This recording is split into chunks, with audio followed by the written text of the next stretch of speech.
Assalamu alaikum and welcome to Muharram Special with your host, Sister Zeenat. Here in the studio, we have Alima Maryam Muaddal from United States of America. Assalamu alaikum, sister. How are you? Walaikum assalam, alhamdulillah, I'm good. Bismillah ar-Rahman ar-Rahim. My name is Maryam Muaddal. I am from LA. I graduated from Cal Poly Pomona in accounting.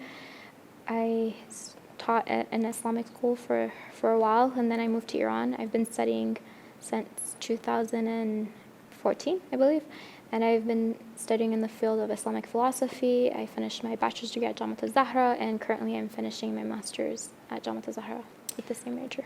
Thank you so much, sister. Last time we were discussing about what the Imam Hussein, like what did we learn from the event of Karbala, from Imam Hussein alayhi salam, and even the ladies. So the first point we discussed was the salat, which has to be very punctual, on time.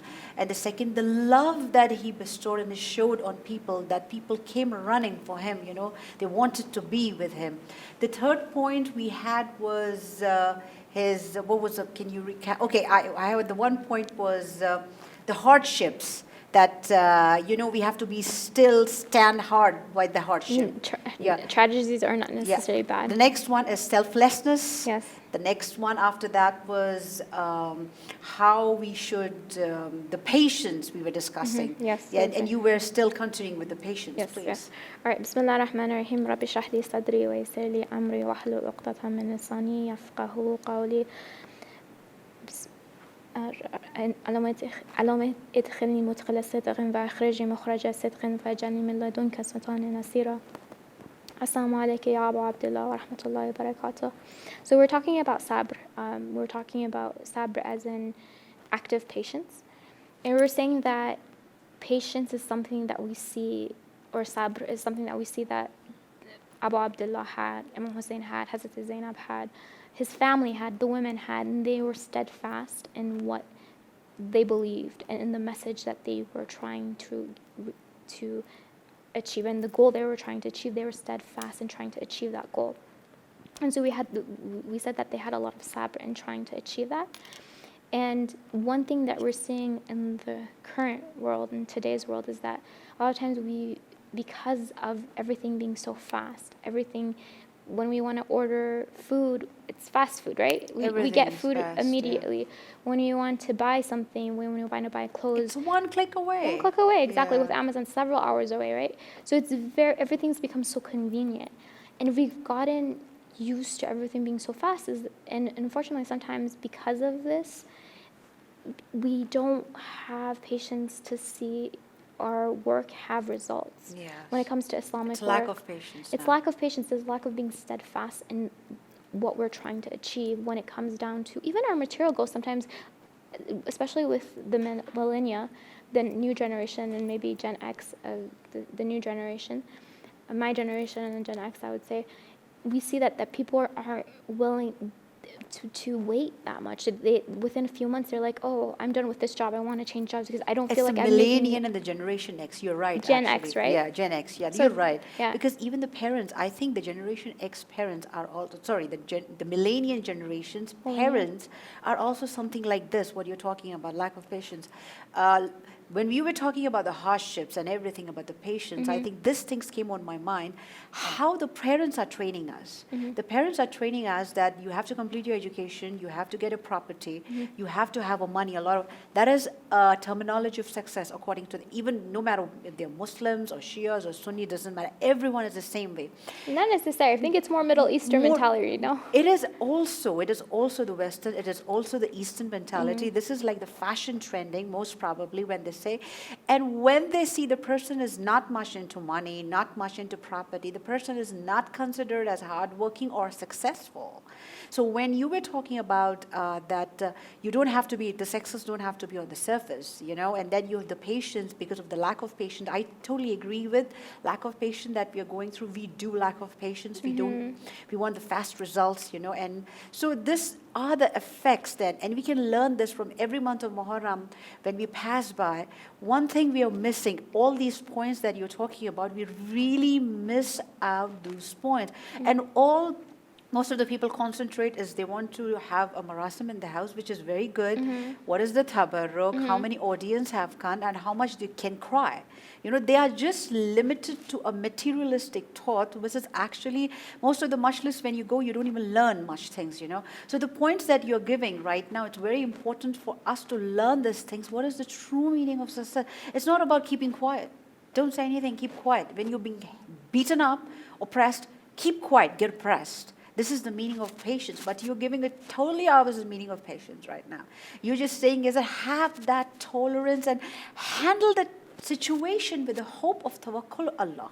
Definitely. This is what you're saying, right? So this is a good example. I wanted the people to really, really concentrate on this example. Definitely. And Yeah. I mean, I want to give a few examples. And the reason why, I want to just clarify, like the reason why I give so many examples in today's world is because I wanted us to be able to apply these things in our today's Day-to-day world. I want to life, be able yeah. for people to relate, because I feel like a lot of times on the members, unfortunately, what happens is people will just say things in the general terms or the general concepts within our Islamic framework, but we're not able to bring them into our lives. Exactly. And so we need to connect these two. That Islam isn't just something that happened 1,400 years ago. No, it's for today, and it's applicable today. So I remember like there was this camp, and it was a group that they were coming to Iran, and there was also some adults that were accompanying these youth, and I remember like some of the youth were doing things that they weren't supposed to, like they were smoking, they were doing not proper things, let's say. And I remember there was this one lady who she was like one of the mas'ools that we say, like one of the people in charge. And so I remember her complaining, and she's like, why are they doing this? You know, look at them. We brought them to Iran. We've been, and it was like a long camp, and they've been here for a month. Like, how can they ever change if they're not changing here? And she was going on and on about it, and I was just like, okay, like, and it's so interesting that how quickly we get frustrated when people don't change immediately. And change doesn't happen immediately, especially when it comes to people, like individuals. It's not something that's going to happen like this. I remember that example I gave, like that we were kind of like that clay under the hand. It's going to happen slow, because if it happens really fast, if this person who's trying to mold this clay does it very fast, it's going to break. It's not going to, I don't know if you ever made pizza before? Have you ever made the dough, right? Yeah. If you're not too careful, like it starts having like when you're rolling it out and stuff, if you're not careful, it ends up having like empty spots and stuff. So you have to be very like calm and patient with it. And so it's the same thing with us and us changing. The way Allah is changing us is very slow, and He can't do it too fast. If you do it too everyone fast, comes from a different background. We can't make a judgment on people. Okay, they are smoking, they are doing this. I can understand what you're trying to say, because I've heard a lot of stories like that. But you need to have a lot of patience, especially with the youth. Yeah. Please give them time. They're not like you. Yeah, and I think especially when it comes down to youth, we can't force change. Yeah. But we can inspire change. Yeah. And that's what's the beauty of Imam Hussein, is that he doesn't force anyone to come to his majlis. He doesn't say, you have to come to this majlis. No, it's like, I've given everything up. There's nothing that's left that I haven't given up. And when everyone hears the story, it's like, we want to be here. We want to be with you, Imam Hussein. Labbaka ya Imam Hussein. Ya layta kuntu ma'akum. Like, oh, I wish I was there with you, Imam Hussein. People want to be with Imam Hussein. Why? Because they're inspired. And when it comes down to having an effect on other people, especially when it comes to youth, you have to inspire them. You can't force it upon them. You have to be willing to listen to their stories. You have to be willing to give them an ear. And I think that's one thing I really figured out when I was teaching, when I was working with high school students and middle school students. It was like, they really want you to hear them out. Yes. And a lot of times they don't feel like they have someone that they can talk to true. without being judged. Yes. And then that's really important, that when you're listening, you're actively listening, you're hearing them out, you're trying to at least understand where they're coming from, because it's really important to recognize everyone has a different personality. And it goes back to temperaments. It goes back to the body. But regardless, people have different personalities, and so everyone's strengths and weaknesses are different. And so what they're struggling is going to be different from what you're struggling. You might be struggling with anxiety. That person might be struggling with depression. And you might not understand that person's struggle because you're dealing with anxiety and that person is dealing with depression. But that their problem is real as much as your problem is Yes. real. And if you don't understand their problem, don't deny that. And I think that's really important, that when we hear people struggling, we're like, okay, that I might not understand it. At least if we can't understand it, we should be honest about it. But let's try to understand it. Let's try to put ourselves in other people's shoes. And that's something I try to do when I'm hearing out someone else's problem. Like, wow, if I put myself there, I don't know how would I handle it.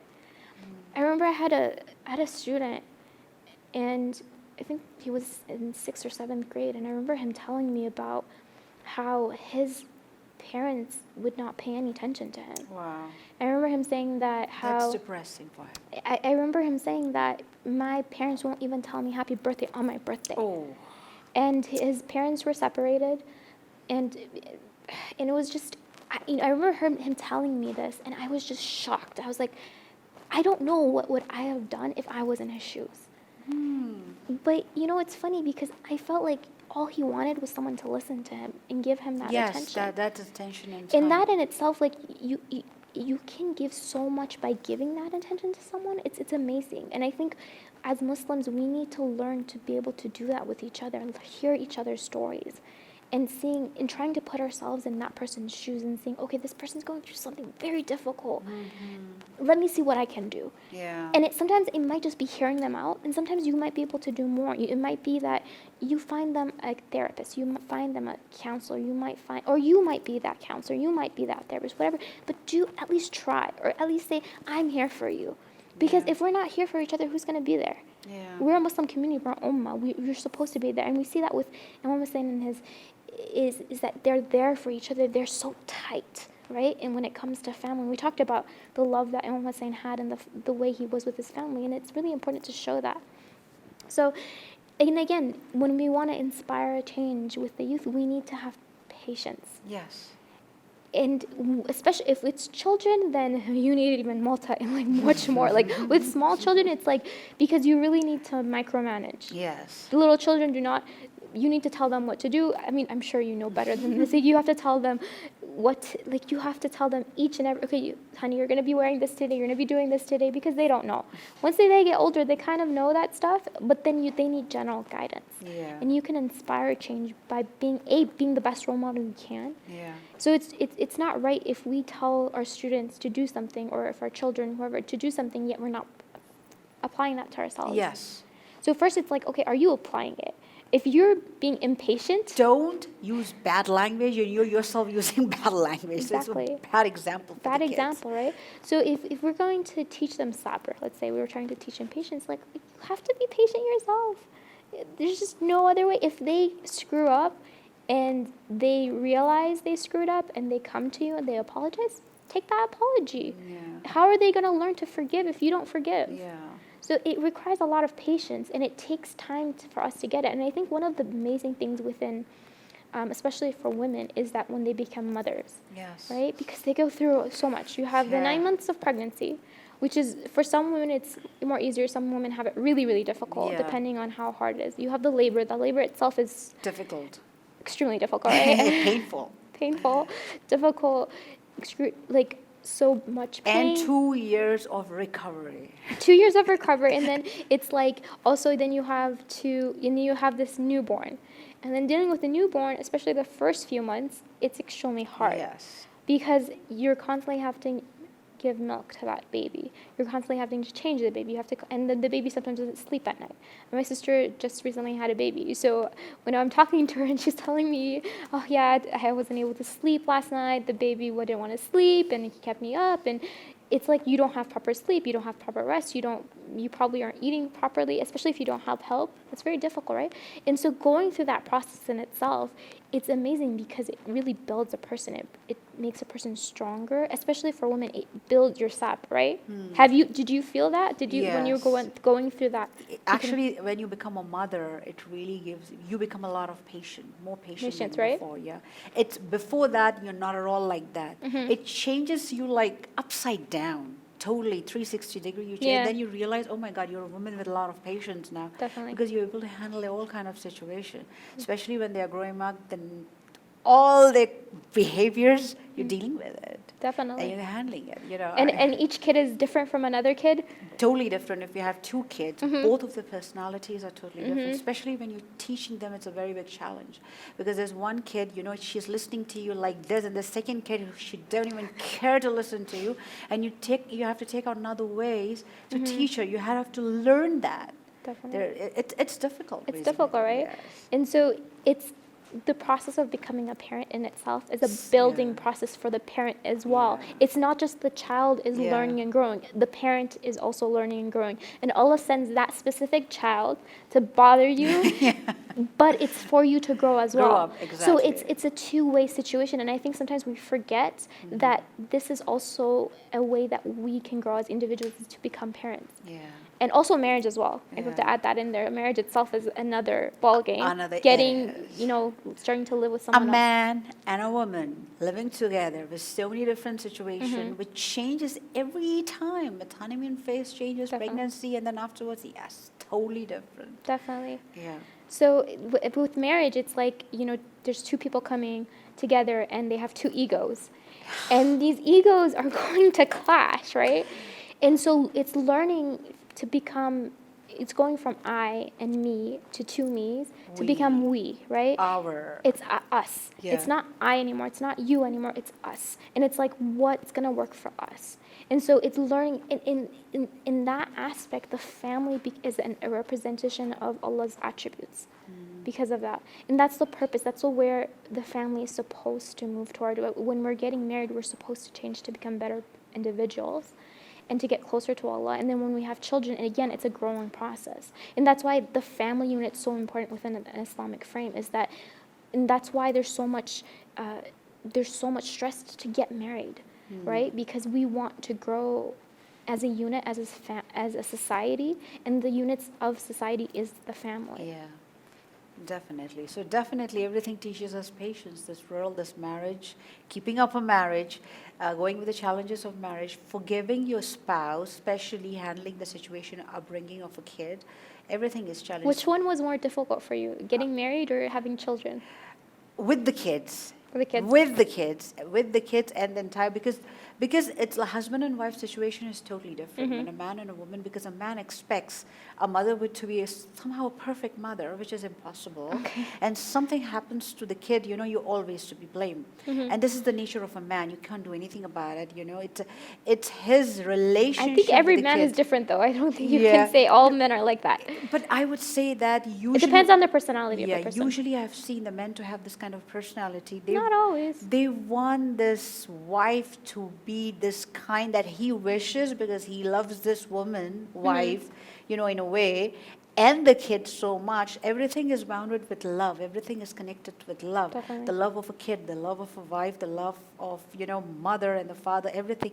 Everything comes with love. The perfection that they Definitely. look for is with love. Yeah. So definitely it is, being in a married life is a very challenging task. And that teaches you a lot of patience. Definitely. So as a way to say, okay, we should try to, we need to get our youth married, and I think that's really important to try to do that. So it's something that it's really emphasized, and this is one of the outcomes that it has. It increases your patience. Now, and I also want to say, when it comes down to, another example being is that when it comes to the Islamic work that we do, we have to recognize that it takes time and it takes patience and to be steadfast into the projects that we do. And I think the perfect example is Muharram. And you look down at like all these years, right? If you look down like maybe 20, 30 years ago, was Arbaeen such a big thing? Was Arbaeen the walk? Not like this. At all, right? No, not No at one knew about it. Not at all. And it wasn't even, I remember maybe 10 years ago, like if you talk to our brothers and sisters, our Iraqi brothers and sisters, they knew how important it was. Yes. But it was only them. Yes. They would do it. But everyone else didn't know about it. And then within the past, I don't know, 5, 6 years, I don't know how long it's been, but the recent decade, it's like it just kept on getting bigger and bigger and bigger. And all of a sudden now we have more people going to the Arbaeen walk than compared to Hajj. It's like an amazing thing. Yes. But it just shows that, like, when it comes to Islamic movements, it takes time. Yes. We're here after all these years. It's since the time of Imam Hussein. Yeah. And it was like a small snowball, right? It grew and it grew and It's it grew. more and than it grew. 1,000 years. Yeah. right? So it took time. It took a definitely. long time. And so, Yeah. like, and when you look at it, you look at Imam Mahdi and you're just like, wow, like, he has a lot of patience. He's going through all of this. Yes. I mean, he is working toward him coming back to establishing his government. But I think out of all of us, we can definitely say Imam Mahdi is the most patient of Patient us. one. Because he's able to work toward his goal, yet he's being steadfast, and he has the most 1100 years sabr. 1100 years has passed. He's still working on that. So Mhm. he's definitely the leader of the world, and still Definitely. the people of the world don't realize that. Many of them don't know that. But there will be one time that everyone would know about his leadership. Definitely. Yes. So where does this patience come from? And I just want to recite a verse of the Quran. It says in the Quran, "Asta'inu bis-sabr was-salat," which means that grab onto, asta'inu bis-sabr, to sabr, to patience, and salat. Now, some of the mufassirin have said, okay, where does this verse is also saying, where does this sabr come? And it says that salat, sabr and salat. So it's saying that if you want to increase your sabr, hold on to your salat. And that salat, remember we talked about salat and the importance of salat. And if you look, Imam Hussein, in the middle of the battlefield, he's upholding prayer, right? He's upholding prayer. Hazrat Zainab, she, after the event of Ashura, that Even night, Salatul Layl, she the did night prayers. Yes, she was sitting down because she couldn't stand up. Yeah. But she still did it, and it's like, sometimes you question, you ask, how did the Ahlul Bayt get so much sabr? How did they get this patience? Where did it come from? Because it's obviously coming from somewhere. Yeah. And you look and you see it's like according to this verse, it's like from that salat, from that prayers. Inna salati wa nusuki wa mahyaya wa mati lillahi rabbil alameen. Say, O Prophet, that my salat, my prayer, that my ibadat, my worships, my life, my death is for Allah, Rabbul Alameen, the Lord of all the worlds. And it's saying, this verse is saying that, hey, this salat will lead that your worships become all for Allah. And then your worships will lead where your life becomes for Allah. And then your life, if you're constantly doing everything for Allah in your life, then your death becomes from Allah. Yes. And so when you see that with Imam Hussein, the way he worshipped Allah was for Allah. The way his prayers were for Allah, his worships were Allah. And then you see how his life, he lived like that. And not just Imam Hussein, obviously all the Ahlul Bayt. But then you see his death in the most magnificent way. It was planned to do something amazing and to do something great and to wake up the Islamic Ummah, to wake up the Muslims that were sleeping. Yes. And so that's what it did, and it woke them up, and it was, in a sense that when you look at it, you're like, wow, this is a miracle of Allah that we here are sitting. It's been 1,400 years or whatever it's been, and we're still talking about this. Yes. How many events in history do we have that is talked about after all these years? Yes. How many events in history do we have that are commemorated like Arba'in is? Even the non-Muslims talk about it. This is one of the important events that many people took this event as a big influence. Yeah. For their revolution, because the real revolution started after him. Yeah. The trend of revolution started after him. Actually, the revolution was at Mukhtar, which started, and then so many revolutions that people started protesting. Yeah. It has started from him. He's the big influencer for many. Definitely.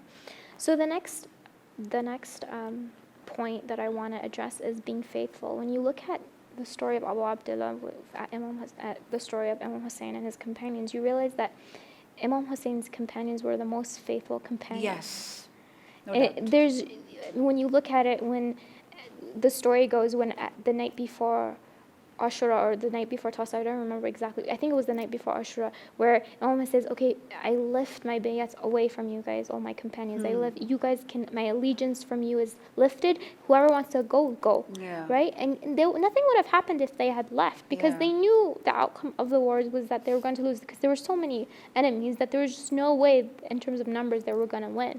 Yet they all stayed. They were like, no, we're staying. You mean more to us than life. Our life does. This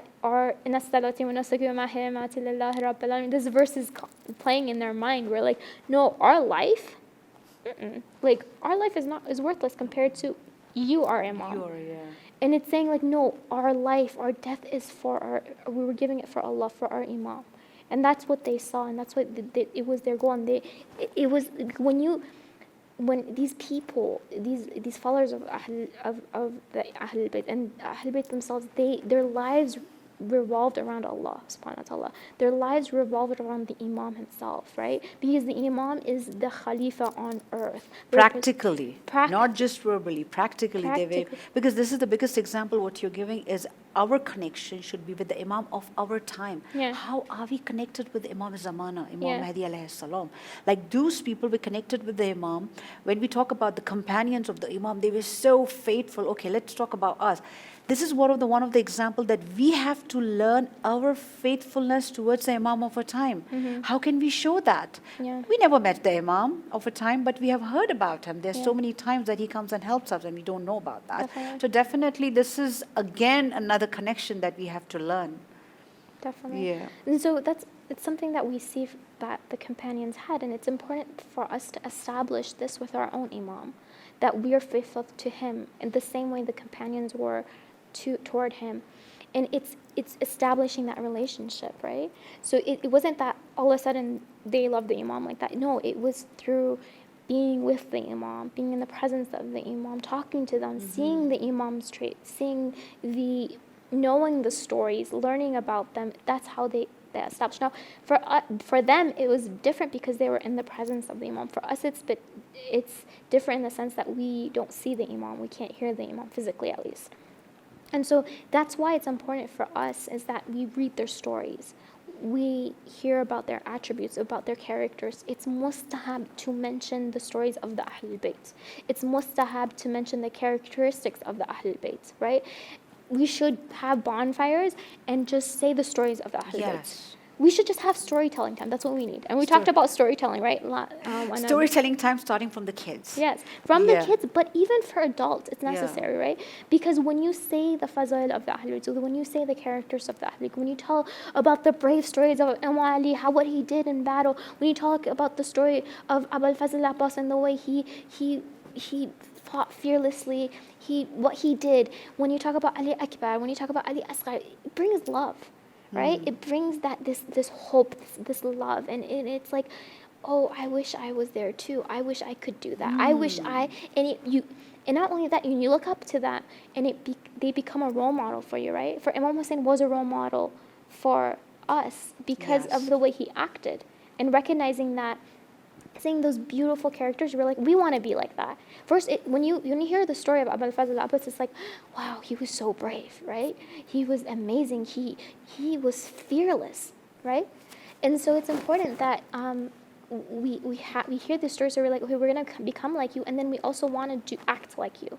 And so it creates this love and it creates this connection. So it's really important. And also another thing we can do is to recite certain du'as, like when it comes to connecting, let's say, with the Imam of our time, like we have Dua Ahd, we have Dua Nutfa, we have Ziyarat Ali Yasin, we have Ziyarat Aminullah. But definitely read it with the meaning so that we can understand the meaning of the dua and get connected with the Imam of the Inshallah, people do read the meaning. Definitely you would want to do that. I mean, when it comes to dua, when it comes to ziyarat, the Arabic's so much easier. Like usually people don't understand as much Quran, but when it comes to the duas, because it's repetitive, the words are very familiar, people understand more. Hopefully if you don't, then just look at the meanings, and after it repeats, you repeat it, then you understand completely every single time you read.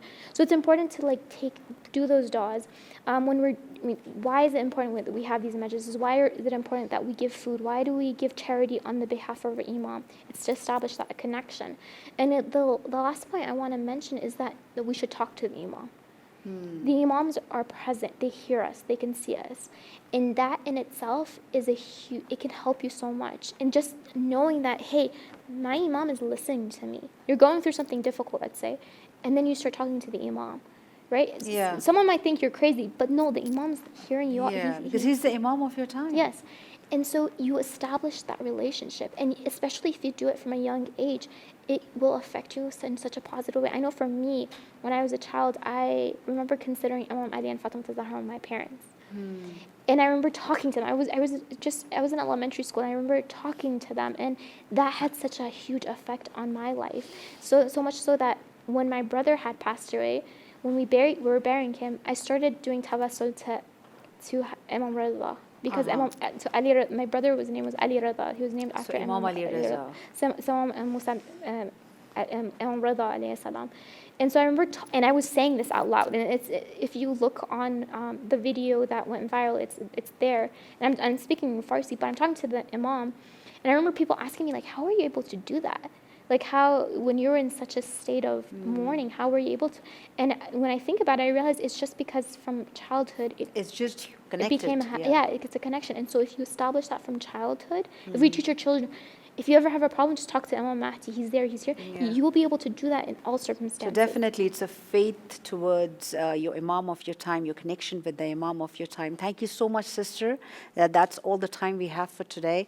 And thank you so much, everyone, for being part of this show. Stay tuned for another exciting and a very good topic that we are going to come up with. Until then, Assalamu alaikum wa rahmatullahi wa barakatuh.